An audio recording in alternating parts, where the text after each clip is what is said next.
Thank you, everyone, and congratulations again to all of our award winners.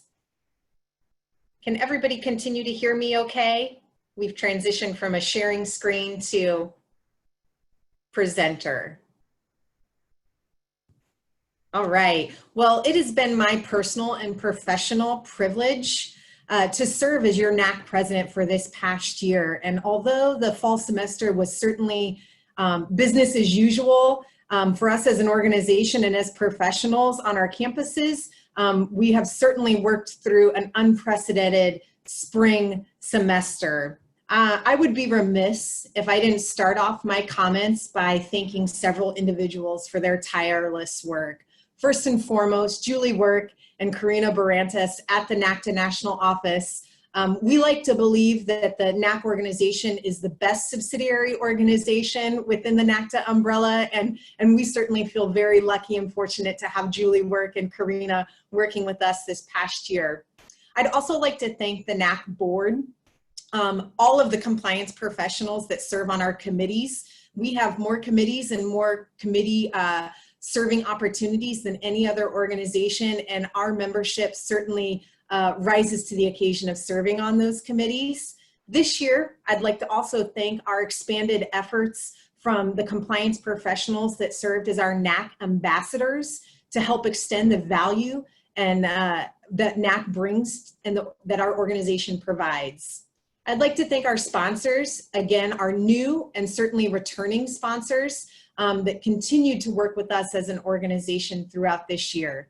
And certainly last but not least, our membership for being continually and increasingly engaged. Our members are far and away some of the best members of our organization and under the NACTA umbrella in the work that we accomplish each year in and out. This year, NAC has been highlighted by many accomplishments as an organization, and I'll certainly highlight a few of them. But we continued our partnership with the NCAA to serve as the voice of our organization. And I'm not sure if there's been a more important time than what we've worked through in providing feedback to the NCAA and being the voice of NAC as an organization than these past several months as we've worked through all the changes that have come from COVID. I'd also like to highlight our increased efforts with our Division II compliance professionals. We've been intentional, we've been deliberate in working with the NCAA and our Division II membership, and it's certainly providing great benefits to those individuals. We've also remained steady in our approach to providing reasonable standards to our industry and continue the great work that does provide. We can't forget about all of our efforts to provide stipends and mentoring opportunities to our membership, and then our adaptability during COVID-19 to continue to provide resources and information to all of our membership. As we look into the next year for NAC, we know that just like the way we do business has changed on our campuses, the way that we will do business as an organization has changed and will continue to change. And so it's with that, I'll pause for dramatic effect. It's my pleasure to introduce your 2020-2021 NAC President, Andrew Donovan, Senior Associate Athletics Director for Regulatory Affairs at the University of Tennessee. Thank you, Chris. That is a kind introduction. Welcome, everyone. We're glad everyone is here. And I do have to say, it's truly an honor and a privilege to serve in this role and to build on the accomplishments of my predecessors and collaborating with the board of directors to positively impact our industry and empower each of you. We have so many talented and dedicated administrators in this organization. I've been involved with NAC for the past decade now. I've witnessed the tremendous impact this organization has made on professionals within our industry and throughout intercollegiate athletics. And as compliance professionals, we are uniquely positioned to positively impact the young people we serve, to contribute to making their experience on our campus and within our program a memorable one, and to instill values of integrity and fairness that they can carry forward throughout their lives. I'm compelled to reiterate the gratitude expressed by Chris in thanking my fellow officers, the board of directors, committee chairs, committee members, ambassadors, speakers, presenters, sponsors, and all of the other individuals who have volunteered their time and resources to make our organization what it is and to make the next 2 weeks of virtual programming a reality for our membership. And a very special and sincere thank you must be directed to the incomparable Julie Work. We are so fortunate to have someone as talented and dedicated as Julie to do so much behind the scenes for our organization. Julie, I know I speak for our entire membership in stating that I cannot stress enough how much you are appreciated and valued. Thank you for all you do for NAC and for all NACTA affiliate organizations. And thank you to everyone on today's Zoom call for attending, participating in this year's alternative convention. We hope you'll experience 2 weeks of enrichment, learning, and camaraderie. And whether you do or don't, please let us know.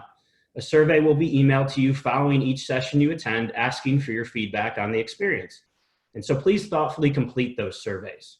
We're a service-based organization that aims to provide meaningful engagement and growth opportunities for our membership.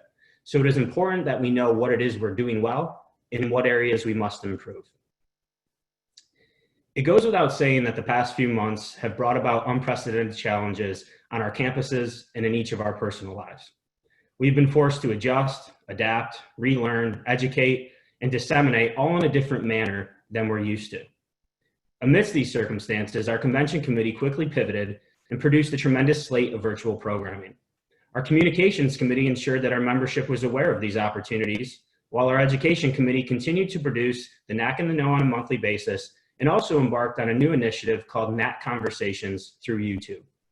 And our Legislation and Governance Committee engaged AMA to offer practitioner assistance in addressing interpretive issues associated with the COVID-19 Q&A.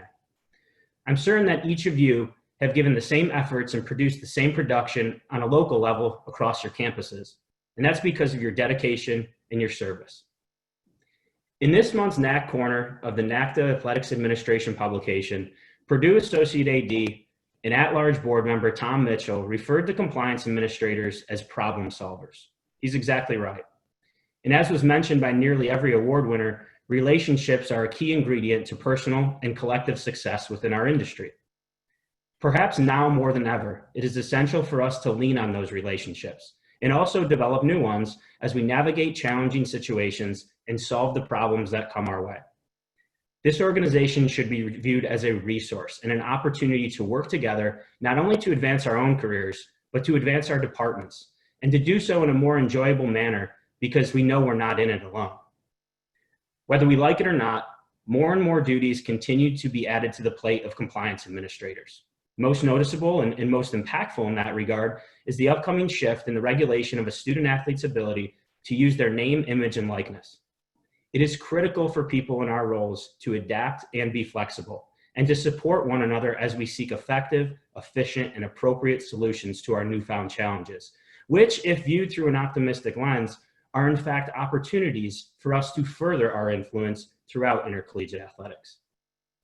By waiving membership fees in 2020-21 and offering regular virtual programming throughout the academic year, we have the opportunity to make this coming year the most impactful yet by growing, educating, and empowering our membership.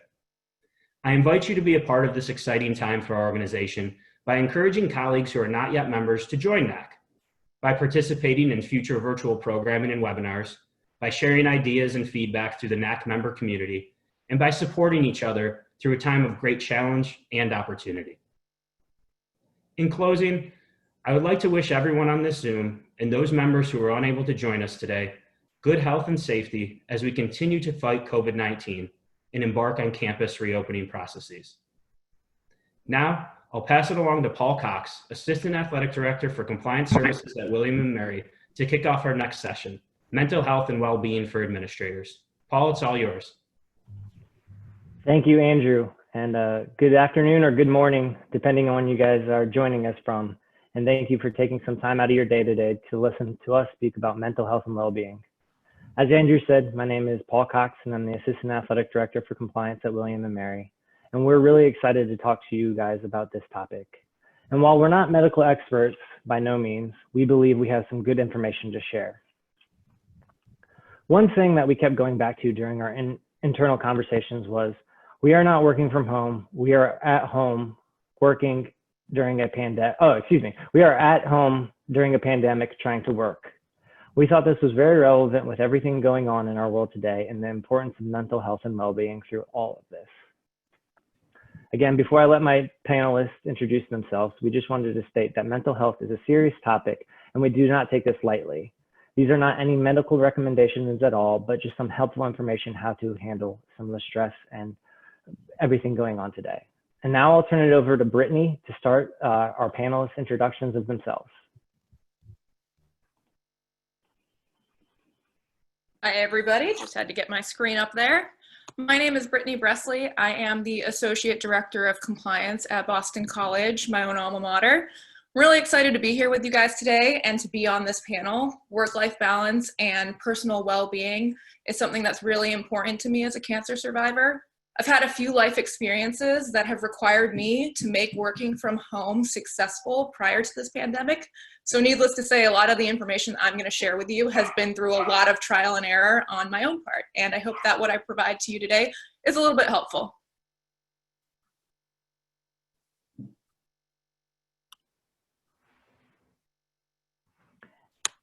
And now we'll let Deidre introduce herself. Hi, everyone. Deidre Conley. I work at the College of William and Mary, and I am a certified mental performance consultant. I work for our counseling center and our athletic department.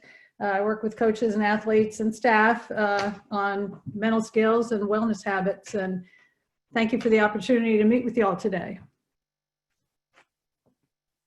And then finally, John.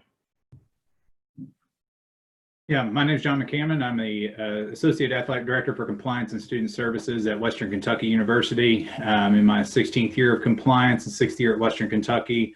I'm also sport oversight for our women's volleyball program. This topic is pretty relevant in my life as I try to manage being a father, a husband, and especially as a father with a child who deals with mental health issues as well. So, I mean, I find that sometimes I got to make sure in order to help him get his ducks in a row, I have to have mine in a row. So I'll turn it back over to Paul and we'll get moving forward with our introduction, but we're excited about sharing some information with you all. Thank you, John. So these are our lovely panelists that we have here today, and we're really excited to get it going. So I'm going to let Deidre kick it off, and we're going to go dive right in, guys. Thank you. Okay, Deidre Conley here again. Mental health during the pandemic, trying to optimize versus go under. I do want to say and repeat the disclaimer that obviously there's a lot going on in lives today. Some people, many people have big stress right now. Our suggestions will work for bigger stress, but just to understand that we don't at all need to trivialize some of the things that are very challenging. So when we talk about optimizing mental health during a pandemic or other national events, we are talking about learning how to grow through instead of just go through. All right, we don't want to get to the end of it and just like, oh, thank goodness that's over, I did it. You know, we want to really grow through. So looking to regulate stress instead of just avoiding it or reducing it. I think it's important to understand that we are trying to stand in during a difficult time. Obviously carrying an extra cognitive load right now, for many people carrying an extra emotional load right now. Things are not at normal speed. There seems to be very little rhythm to it. When we first went into COVID mode, I had some athletes contact me for Zoom meetings. Deidre, I'm not motivated. What's wrong with me? I can't seem to get motivated. I don't feel like doing anything. I was sort of, well, guess what? You're in the same boat with everyone else. Not a lot was motivating. When we have to work in the absence of motivation, we do want to develop a work mode that lets us do that and do that well. And I think Britt's going to share some important tips about that. Typically, when we are waiting to feel the way we normally feel about our work, that can create more stress because we are looking for something that's more familiar. When we can't necessarily be at our normal productivity rates, we have to deal with that. We don't lower the standards. We instead be more patient as we try to get through with our normal productivity. Some of you have factors at your home work site right now that are challenging, as we've just heard from a couple of the panelists. What effect does it have when you cannot compartmentalize? what happens when work is home and home is work, and they're all intertwined. Obviously, again, we'll get some practical tips on prioritizing, but that's an important factor. I think it's really safe to say that we've had to do a mindset shift. And the mindset shift really can help you optimize during stressful times. Just depends on where that mindset goes. You don't have to love the present situation, but we do have to execute. We do have to perform.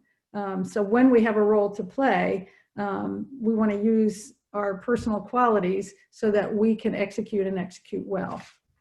So basically from sport, and sorry, remember I'm the sports psychologist on the panel. We talk about resilience, not just bounce back ability, but resilience as using your personal qualities to withstand pressure or stress. And we might be feeling a little low or having to scramble to find some of those personal qualities. But I think that's a good way to look at it. We talk about using mental toughness to be resilient in athletics. Mental toughness is not just winning the ball with 1 second left on the clock. Mental toughness, really, when you talk about psychological skills for sport, mental toughness is about psychological flexibility.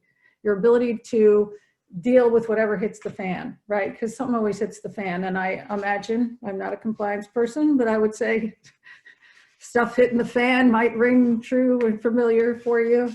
That psychological flexibility that lets us stay with it, lets us stand in, lets us not just roll with the punches, but be effective in those situations. So that's the sort of mental toughness we are looking at, and resilience.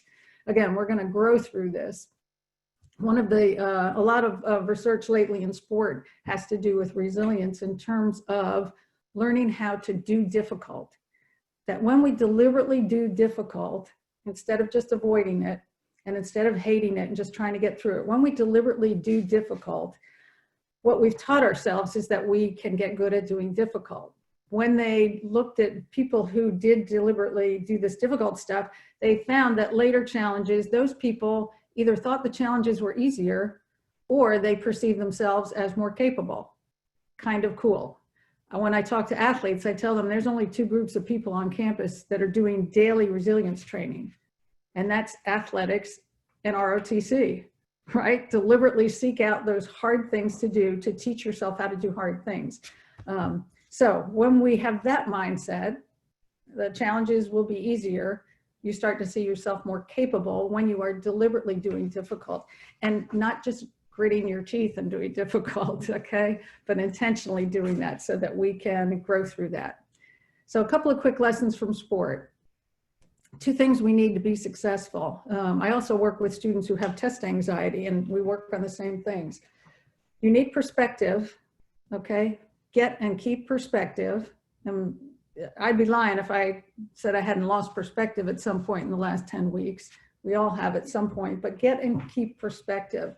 What are your perspective markers? How do you feel about your job and what you want to do with it? How do you feel about who you are and your worth?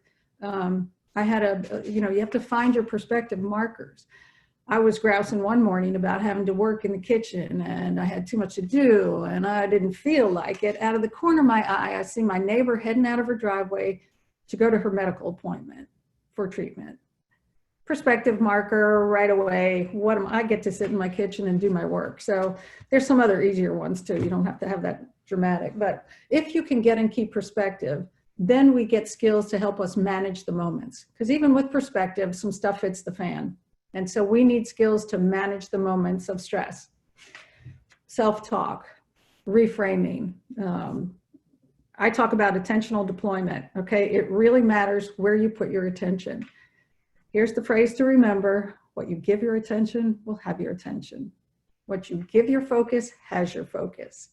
And where your focus goes, and I think Britt will talk about a little more about, that's where your energy goes. So what you give your focus will have your focus. And negative overload definitely inhibits performance. That's true in the athletic field, and it's also true every day in our office.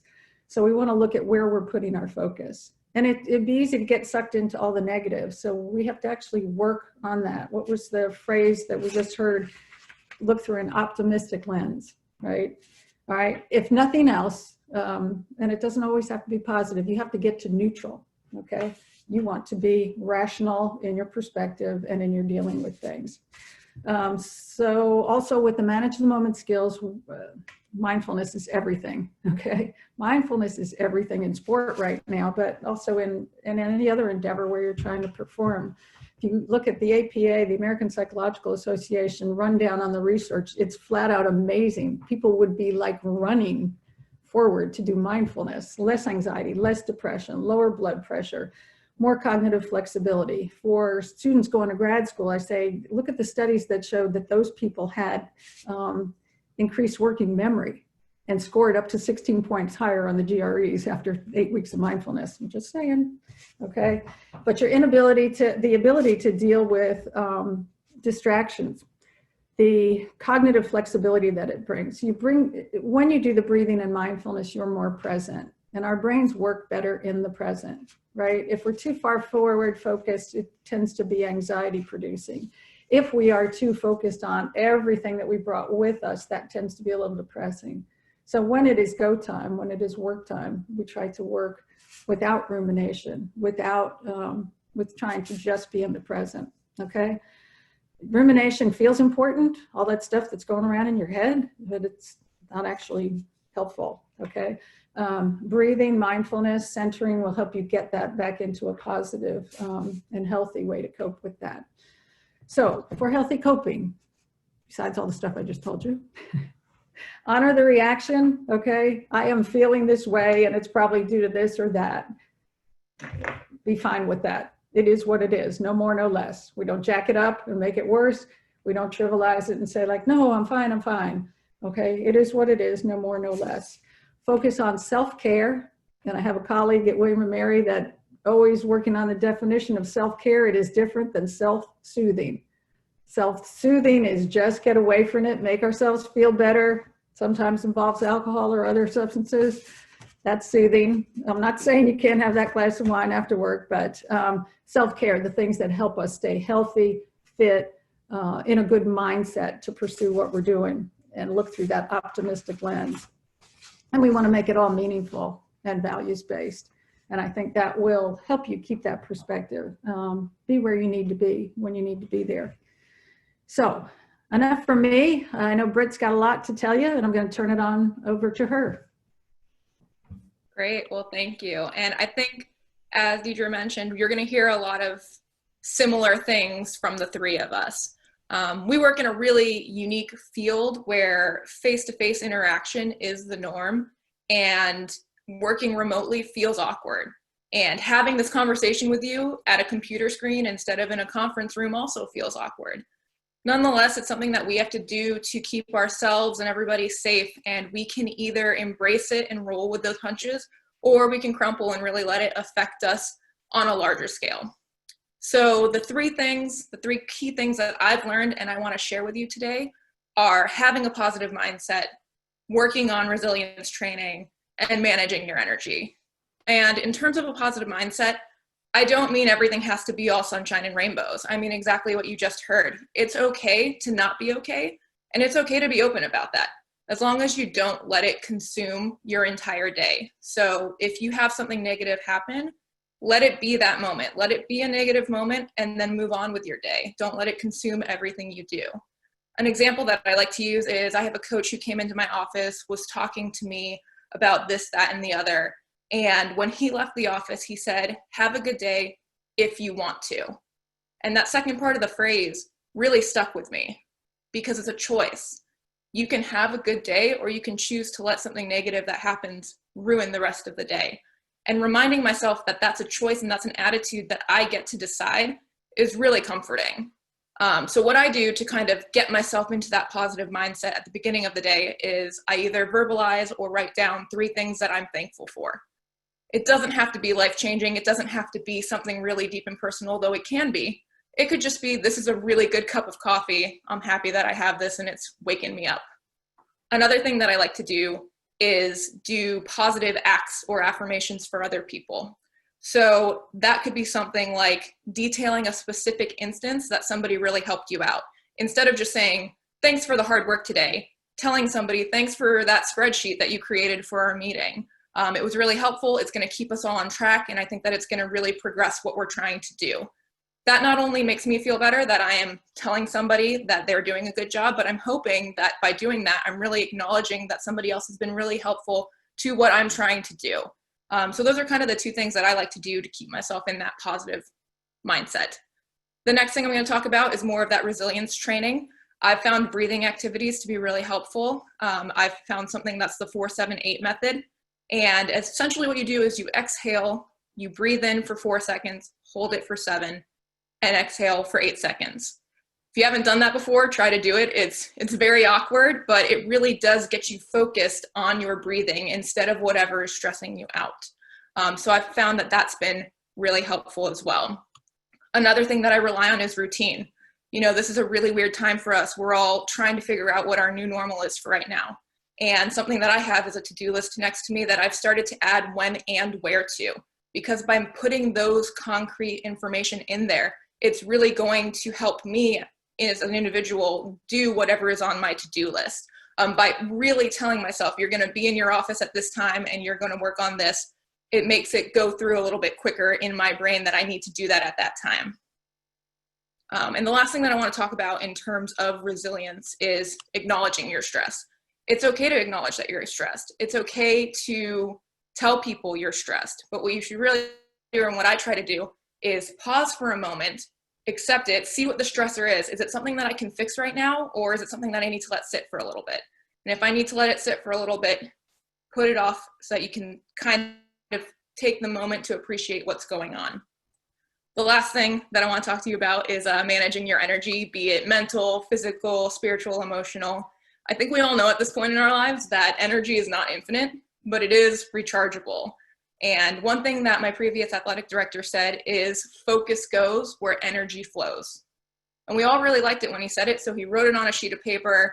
I took a photo of that paper and still have it in my phone as a reminder to myself that wasting my time and energy and focusing on insignificant things or things that are completely out of my control is just wasting my scarce resource of energy.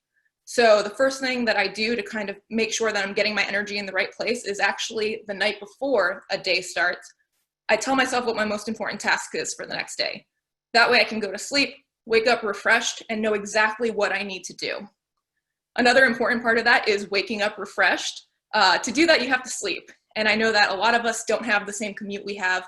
You know, we're walking 5 feet or 15 feet from our bedroom to our home office, and that's kind of throwing off our routine. Maybe it's making us send emails a little bit later in the night, or saying one more email, one more social media post, and then I'm going to go to sleep. And it's really throwing off our rhythm of sleep. So that's something that I've really been focusing on because I've let it fall to the wayside during this. And getting back into a rhythm is keeping the energy up. The other thing I wanted to say to you before I pass it over to John is to be true to who you are. Keep living your core values. If it is important to you to make it to dinner every night, make sure that you do that. Make sure that you're taking your time and your energy and you're allocating it to what is important to you and what needs your attention instead of the things that can really get us into a downward spiral. Cut yourself some slack. You know, we're all going through this. It's really hard for everybody. And appreciate where you are and what you've already done. We're here, we're doing it. We're making working from home work for us, and that is something in and of itself for us to be proud of. So without further ado, I'm going to pass it over to John. All right, thanks, Brittany. Great insight there, Deidre. Very, very practical applications of everything we've got going on. And as we move forward, just as a reminder, if anyone has any questions for any of us panelists as we move forward, please type those in the chat. In the bottom, we'll be able to see those as they come through. So if anybody has any questions for any of us as we go through, please type those in, and we will try, after I finish up, we're going to open it up for some questions if anybody has any. So what my role in this presentation has been more toward kind of what have I personally done and what are some of the things that I've seen or heard, and how do I apply those into things that I've done. I mean, Brittany shared several things of how she kind of resets and focuses, and we are in a world where, especially in a compliance field, we get derailed pretty quickly. We may have some set goals, and if you listen to Bracky Brett in his video earlier, he said, sometimes I don't set schedules. Well, some people, for them that works. For me, that doesn't work. I need a set schedule. I need a list of things. But the thing is, you've got to find a balance. I mean, for me, I've got to find a balance to manage my stress between my work and my life. As I stated earlier, I'm married with 2 kids, and those 2 kids take up a lot of time with school and baseball and soccer and other sports and other activities.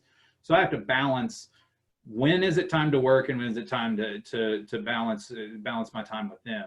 How can I be efficient? I can't work all the time and be efficient with my life and with my family, but I also can't focus on their life all the time and be effective at work. So how do I balance that out?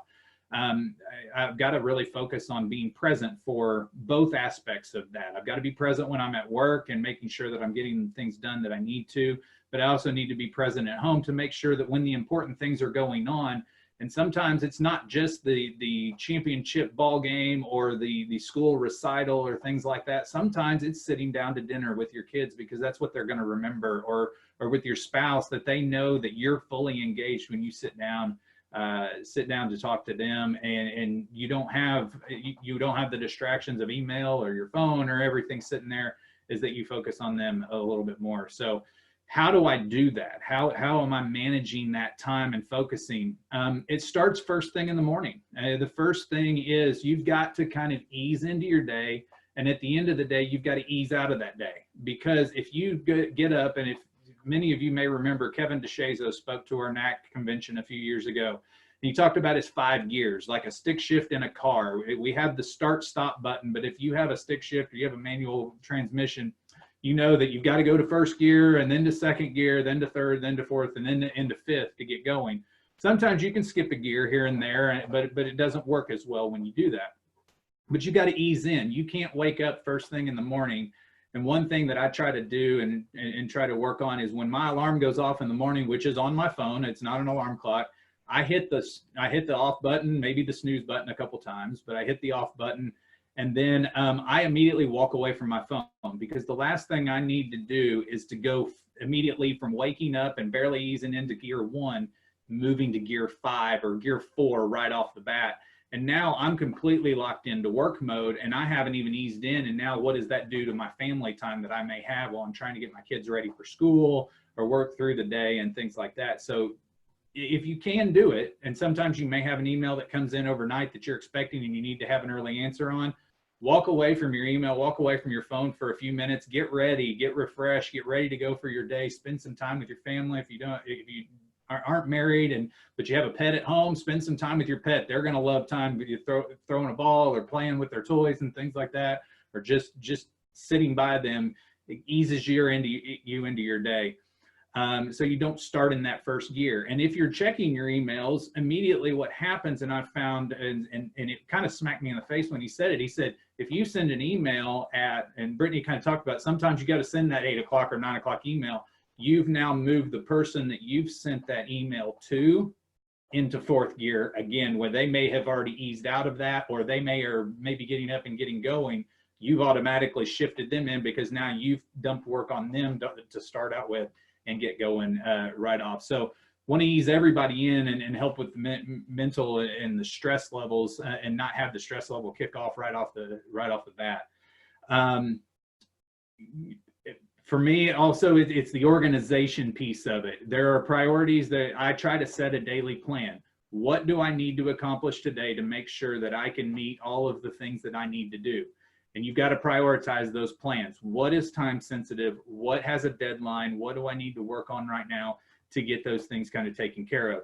So I prioritize, and if a coach calls me, we all get it. We get the phone call, and the coach is asking you for, well, and I'll use the example of a coach comes and calls and asks you for 2 things. And sometimes I've had to be pretty blunt with the coach, and I'll tell them, do you want your student eligible immediately, or do you want your lost APR point back in October? Which one do you want first? If you want your lost APR point back, I may not be able to focus on your eligibility right away. And sometimes you may say, I can't do it. I know my limit. I have things that are going on, but there are other people on my staff that I can reach out to or funnel you to make sure that they can handle. And it's a collaborative team effort, especially when we're in an office and working on those things. So sometimes you've got to set the priorities. Everything can't be a top priority, and everything can't be the first thing on the list. You've got to prioritize and work through that. Work through the important things, set your list, and then have some tasks off to the side that you say, I would love to really work on. These are improvements that I would like to need for our office, especially if you're in work mode. These are things that I would like to improve in our office, but they don't have, there's no set time frame on them. You set a list of things that you have. And so when your day goes and you are able to stay on your task list, you're able to maybe say, hey, I've got a couple tasks here that I can work on at the end of the day. Let me see if I can step into those. But again, as a lot of people say, our day will get derailed with one phone call, whether it's a phone call from a family member saying somebody's sick, I have to go leave the office because my kid's sick and I got to go pick him up at work. Or my boss walks in and says, I've got a project that's going on. I need you to step away from what you're doing.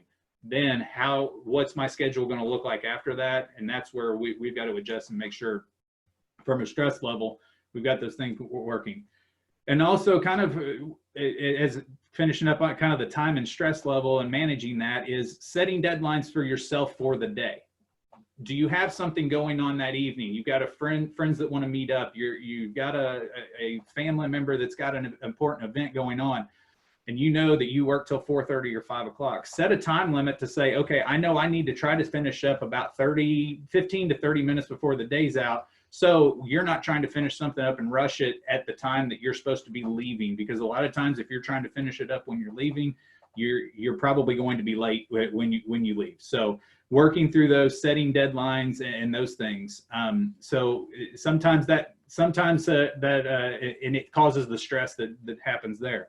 But sometimes that stress may happen and hit in the middle of the day. What are you doing, and when are you kind of setting that stopping point? The biggest thing is a lot of times our stress will hit right in the middle of the day, because now we've got 3 projects that people have dumped on us and they all may have that deadline. And you're finding yourself getting triggered and getting frustrated. Okay, what do I need to do? It's okay to stop, set it down, and walk away for a few minutes. If that means walk around the building that you work in, if you're at home, you just need to go out and stand on the back porch or go outside and walk around the block or wherever you need to go.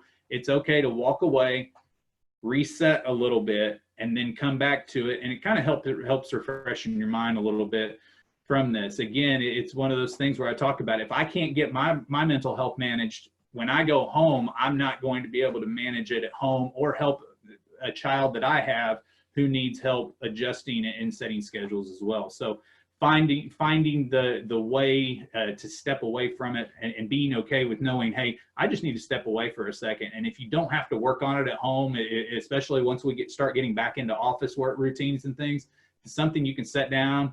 If it's easy, if it's best that you don't work on it at home once you get in that situation, that's always a good thing as well, because then you can spend your time focusing on things and balancing off with your family. Kind of alluded to it a little bit, but the last thing I want to talk about is you've got to find an outlet. You've got to find a way to distress in some way. How do I do that? Everybody's stress outlet is different. For me, it's running. And for some people, it's working out. For my wife, it's reading. Everybody's different, but they need to know what that outlet is. And also having somebody who can keep you accountable for that. At work, you may have somebody who knows when you're getting stressed and you're comfortable with and you're close enough with that they can call you out on it and say, hey, you look like you're getting pretty wound up about this, or you're pretty stressed out. Why don't you take a break for a second? Hey, let's go to lunch. Let's step out and chat for a second and kind of step away from it. At home, the finding a teammate, especially for me, my wife and I know when one of us is about to possibly blow up on our kids about something because something's going on, and I can walk up to my wife and go take a break. Go for a walk. She'll look at me and say, you need to step away and go for a run or something like that. To have the accountability of somebody who's able to be able to do that. And then you find your me time in there. What is my me time? Again, is it running? Is it reading? Is it watching movies? You're a gamer, so you want to do that. Find your me time in there to know I need this time to recharge where I'm away from everything that's going on. And part of that me time might also be, and last thing I want to talk about is we've tried to, and so we're so connected to, because of smartphones and our email comes to us and we're always on, whether we're on Twitter or social media, and we also have our emails connected to us. Is there a time of day where you can walk away from the phone, walk away from your email, get away from it? We call it in our house the no phone zone. Where is your no phone zone at when you're going through those? For our family, it is at any time that we're sitting down at a table to eat. There are no phones at our table, because that's our time that's important to us, to sit there and spend time with our family and manage that. If there's something that comes up where we need to talk about or we need our phone on us because there may be a family emergency, we know it's not going to be perfect every single time. And again, I'm talking about ways that have helped me. It's not going to be perfect every single time. There's going to be times where you got a family member who's sick and you're getting information because of a surgery, or you have a coach that you called and they said, I can't call you until after 6 o'clock. Well, that's right during dinner time. Our rule is I always announce beforehand, I'm going to have my phone with me because I'm expecting this. So everybody knows I'm not trying to cheat the rule of the no phone zone and those things. So trying to find your me time, trying to find a time to step away from your phone and step away from the work stresses and everything are important to reset, get re-engaged, or to be able to get re-engaged later on. I'm going to stop right there. I'm going to turn it back over to Paul. And if we have any questions that come up again, put those in the chat and we'll try our best to try to go through those. But I appreciate you all registering and listening to us today.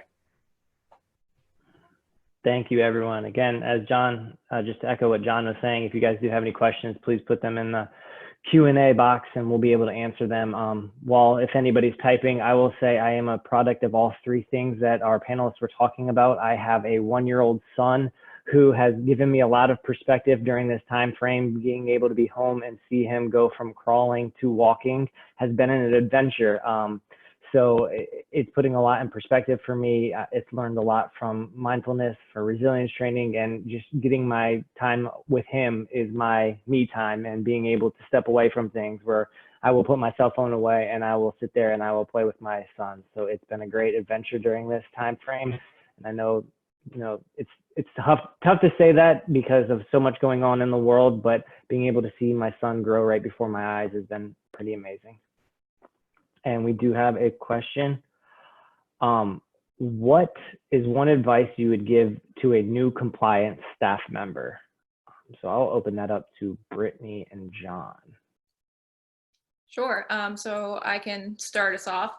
I would say being comfortable talking to your supervisor about what you need to talk to them about. If you feel overloaded, if you feel like you just got 10 new projects today and you still have 10 projects you were trying to wrap up from last week, being comfortable to share that with your supervisor. They have a lot of higher level things that they're working on, and they may not know that you still have those remaining tasks. So if you're comfortable bringing it to them, you're probably going to be okay telling them that you feel stressed. I know it's a weird place to be.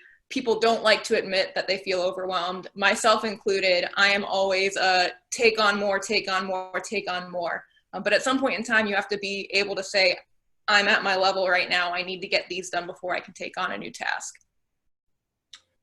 Yeah, I would echo exactly what Brittany said. Brittany, you summed it up, especially the very last piece is sometimes you have to be honest with yourself to know I've hit the limit of what I can handle for what I'm working on right now. It's a lot of times, especially when we all started off in this business, we want to prove ourselves. We want to get out there and prove. But part of proving yourself is how do you manage your time and your stress? Does this person take on too many tasks? Because me as a supervisor in our office, I can tell if somebody has too many tasks on their plate, because now I'm starting to get sporadic work in that, the work is not as efficient or not as effective as what it would be if they just had the one task to really focus on it. And learning to prioritize those, again, that's a big thing. Is we want to try to please everybody and we want to try to get things because we're all trying to do the same thing and move up the ladder and move up the chain a little bit. But we got to make sure that we're honest with ourselves of I've hit my limit of exactly what I want to work on. but also being honest with the people that are there and saying, especially with a supervisor or even somebody else, if you're in an office where you have multiple people, where you can talk to somebody and say, man, I'm really hit my limit. How do I need to manage this and work through those? So the honesty with yourself is really kind of because you know exactly what you can handle and how far, and people may not be able to see it when it happens. All right, so we have another question. How do you keep the balance when you don't have a staff and are an office of one that has more responsibilities than just compliance? I can answer that personally because I've been in that situation before, and I think I'm going to lean to John on his answers of prioritizing, and everything and everyone cannot be the top priority at the end of the day. So making sure you have that list down tight, and and you're having those communications. We always talked about how this is a relationship business. You're having those communications, and have that relationship with your staff and your coaches to be to have them understand you're a one-man shop. It's tough. It can be tough, but you can't be expected to move mountains by yourself. So there has to be that understanding through building that relationship. And then I'll let the panel speak. Yeah, very similar to that. I mean, the prioritization is huge because, I mean, especially I'm very similar to this. I wear different hats within our department. I mean, we're an office of 2 full-time staff members, and then we have we have a graduate assistant and another staff member who is responsible for multiple areas of our department. So for 2 full-time staff members, I can't imagine what it's like being in one, or being with just one person. I know all the stress that we have with 2, but sometimes it is really letting everybody know. And I think if you have a good set of coaches and you have a good administration, people are willing to roll up their sleeves and get their hands dirty.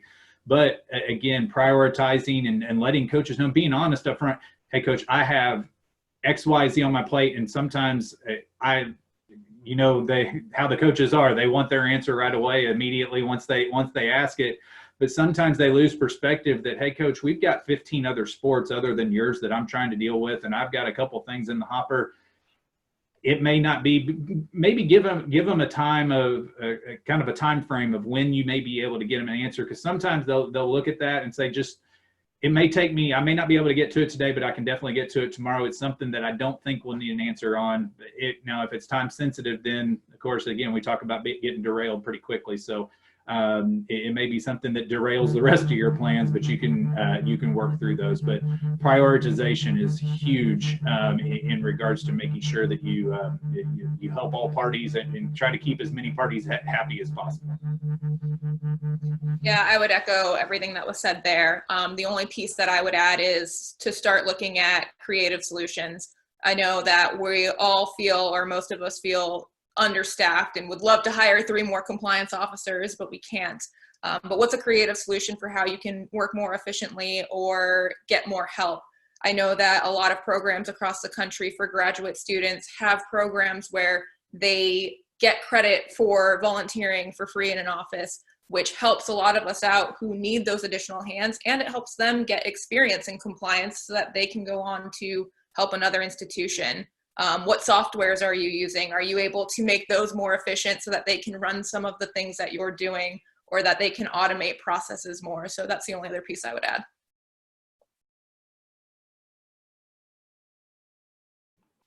All right, I do not think we have any more questions. Our information and our slides from our notes will be posted on the NAC community board after this, but I really would like to take this time to thank our panelists today, and thank everybody who stuck around and hear us talk about some mental health and well-being, and enjoy the rest of your guys' day. Thank you. Thanks, everybody. Thanks, everybody. Thank you.